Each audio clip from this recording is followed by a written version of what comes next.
নমস্কার বন্ধুরা, প্রাণ গার্ডেনিং চ্যানেলের আরেকটা ভিডিওতে সবাইকে স্বাগত জানাই। বন্ধুরা, কাঠগোলাপ আমাদের সবার খুব পছন্দের একটি ফুল, আর এটা গরমকাল থেকে শীতের আগে পর্যন্ত গাছ ভরে ফুল দেয়। এবং ছাদ বাগানে আমরা যেসব গাছ করি তার মধ্যে অন্যতম সহজ ফুল হলো এটি। তো এটা ছাদ বাগানে যেমন তেমনভাবে লাগিয়ে দিলেই কিন্তু গাছ ভরে যে ফুল হবে তা কিন্তু নয়। তার জন্য সবথেকে ইম্পর্ট্যান্ট হচ্ছে এর মিডিয়া বা মাটি সেটা কেমন হবে সেটা ঠিকঠাক করে প্রস্তুত করা। তো চলো আজকে আমরা কাঠগোলাপের মিডিয়া কিভাবে প্রস্তুত করব সেইটা নিয়ে আলোচনা করব। তাহলে ভিডিওটা শুরু করা যাক। প্রথমে আমি আসছি যে আমি যেভাবে মাটি তৈরি করি। আমি এক ভাগ বিল্ডিং তৈরি করার লাল বালি নিই, একটু মোটা দানা হলে ভালো হয়। এক ভাগ নদীর সাদা বালি মাটি বা সিলভার স্যান্ডি নিই। আর এরপর আমি করি কি, এটাকে একটু চেলে নিই, 2 mm যে চালুনি আছে সেটা দিয়ে চেলে নিই। এর সাথে আমি মেশাই এক ভাগ কম্পোস্ট। এক্ষেত্রে আমি গোবর সার ব্যবহার করেছি, তোমরা চাইলে 1 বছরের পুরনো পাতা পচা সার অথবা ভালো মানের ভার্মি কম্পোস্ট ইউজ করতে পারো। এবং এর সাথে আমি মেশাই এক ভাগ কোকোপিট। এখানে আমি কোকোপিটের বদলে কখনো কখনো কাঠের গুঁড়ো ব্যবহার করে থাকি, তোমরা চাইলে ধানের তুংশ ব্যবহার করতে পারো। এই চারটে আমি মূল উপকরণ মেশাই। এর সাথে আমি মেশাই সর্ষের খোলের গুঁড়ো। 10 বা 12 ইঞ্চি টবের জন্য 1 চামচ পরিমাণ সর্ষের খোলের গুঁড়ো মেশালেই চলে। এরপর মেশাবো নিম খোলের গুঁড়ো। বন্ধুরা, নিম খোল আমরা মেনলি ইউজ করি যাতে টবে শামুক বা নিমাটোড ইত্যাদি না হয় তার জন্য। তো 10 বা 12 ইঞ্চি টবের জন্য আমরা যে চামচে খাই সে চামচের 1 চামচ পরিমাণ নিমখোল মেশাবো। যাদের কাছে নিমখোল থাকবে না তারা কিন্তু নিমখোলটা স্কিপ করে 1 মুঠো সর্ষের খোলের গুঁড়ো মেশালেই হবে। এই তো গেল নাইট্রোজেনের সোর্সটা আমরা গাছে কিভাবে দেব।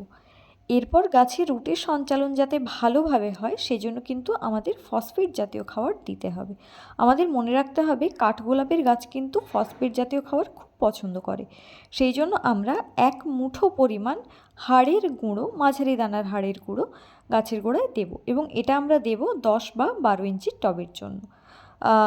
যদি কেউ এই হাড়ের গুঁড়োটা জোগাড় করতে না পারো সে জায়গায় তারা কিন্তু ছোট আইসক্রিম চামচের 2 চামচ পরিমাণ ফসফেট দিতে পারো, অথবা ছোট আইসক্রিম চামচের 1 চামচ পরিমাণ ফসফেট এবং 5 থেকে 6 দানা বা খুব বেশি হলে 8 দানা পর্যন্ত ডিএপি দিতে পারো, এবং সেটাও হবে 10 বা 12 ইঞ্চি টবের জন্য।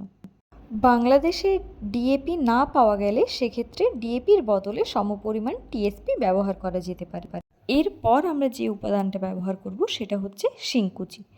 বন্ধুরা, শিংকুচি খুব সুন্দরভাবে মাটিকে ফাঁপিয়ে রাখতে সাহায্য করে। এটি স্লো রিলিজ নাইট্রোজেনের কাজ করে, তাই এটি থেকে গাছ কিন্তু ধীরে ধীরে নাইট্রোজেন গ্রহণ করে খুব ভালোভাবে সতেজভাবে বেড়ে উঠতে পারে। আমরা 10 বা 12 ইঞ্চি টবের জন্য 2 চামচ পরিমাণ শিংকুচি ব্যবহার করব। যদি কারো কাছে শিংকুচি না থাকে বা যারা জৈব রাসায়নিক পদ্ধতি দুটো মেনটেন করবে সেক্ষেত্রে শিংকুচি যদি না থাকে তারা কিন্তু এটা অবশ্যই স্কিপ করতে পারবে।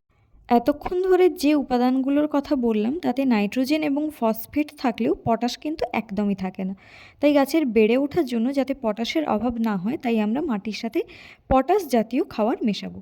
যারা সম্পূর্ণ জৈব পদ্ধতিতে বাগান করছো তারা কিন্তু এই সময়ে 10 বা 12 ইঞ্চি টবের জন্য 1 মুঠো কলার খোসার গুঁড়ো মিশিয়ে দিতে পারো। আর যদি কেউ জৈব রাসায়নিক দুটো মিশিয়েই কাজ করো সেক্ষেত্রে গাছ প্রতিস্থাপনের সময় 10 বা 12 ইঞ্চি টবের জন্য ছোট আইসক্রিম চামচের 2 চামচ সাদা পটাশ, আর সাদা পটাশ যদি না থাকে সেক্ষেত্রে লাল পটাশ মাটির সঙ্গে মিশিয়ে নিতে পারো। এই উপাদানগুলি মেশানোর সাথে সাথে 1 চামচ ডিমের খোসার গুঁড়ো 10 বা 12 ইঞ্চি টবের জন্য ব্যবহার করা যেতেই পারে, এবং আর যেটা ব্যবহার করা যায় সেটা হচ্ছে বাজার থেকে কেনা দানা অনুখাদ্য বা জৈব অনুখাদ্য 2 থেকে 3 গ্রাম 10 বা 12 ইঞ্চি টবের মিডিয়ার সাথে মিশিয়ে নেওয়া। টব যদি 6 ইঞ্চির হয় তাহলে সেক্ষেত্রে এই সারগুলো অর্ধেক পরিমাণে ব্যবহার করবে। টব যদি 8 ইঞ্চির হয় তাহলে এই সারগুলো অর্ধেকের একটু বেশি ব্যবহার করবে, এবং টব যদি 25 লিটারের ড্রাম বা 18 ইঞ্চির টব হয় তো সেক্ষেত্রে 1.5 গুণ পরিমাণ মোটামুটি এই সারগুলো ব্যবহার করবে। তো এটা গেল আমি যেভাবে মোটামুটি মিডিয়া প্রস্তুত করে কাঠগোলাপ প্রতিস্থাপন করি সেই মিডিয়া। এছাড়াও আরও একটি মিডিয়া হয়, সেটা কীরকম না, 1 ভাগ মাটি, 1 ভাগ বিল্ডিং তৈরি করার লাল স্যান্ড, 1 ভাগ নদীর সাদা বালি মাটি এবং 1 ভাগ কম্পোস্ট এবং এর সাথে 1 ভাগ কোকোপিট এইটা মিশিয়ে। যাদের কাছে নদীর সাদা বালি মাটি থাকবে না তারা 1 ভাগ মাটির সাথে 1 ভাগ বিল্ডিং তৈরি করার মোটা দানার লাল স্যান্ড, 1 ভাগ কম্পোস্ট এবং 1 ভাগ কোকোপিট মিশিয়েই মাটিটা প্রস্তুত করে নিতে পারো এবং সারের পরিমাণ থাকবে আগে বলা সারের পরিমাণের একদম ইকুয়ালি। তো বন্ধুরা, এই ছিল কাঠগোলাপের মিডিয়ার মোটামুটি প্রসিডিওর। এটা আমি তোমাদের সাথে শেয়ার করলাম। তোমরাও এইভাবে মোটামুটি মিডিয়া তৈরি করে তাতে দেখো কাঠগোলাপ প্রতিস্থাপন করে সারা বছর ফুলে ফুলে ভরে উঠবে গাছ, আর গাছের গ্রোথ নিজেরাই লক্ষ্য করো।